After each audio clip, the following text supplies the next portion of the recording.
hanku waa wadda iyo xoogga ugu weyn uu leeyahay aadanuhu waana balasha uu ku duulo ee uu ku gaadho hadafka iyo himiladiisa uu tiigsanayo.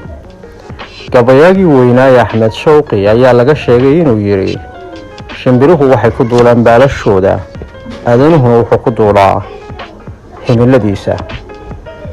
sidoo kale guul iyo libin kasta oo aad ku aragtay adduunka waxaa ka dambeeya oo sal iyo aasaas u ah han iyo hadaf dhab ah.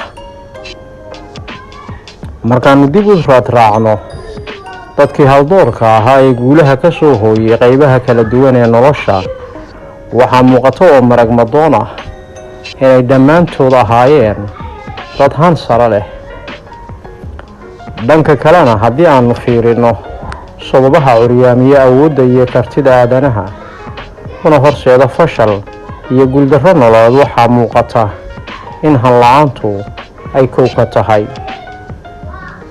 maxmaa Soomaaliyeed baa waxay ahayd in han yari ma hana qaado. Cabdi Qaysna tix buu ku yiri qofka baarka sare iyo ka cabsooda buuraha weligiiba bohoshiyo kama baxa habaaskee.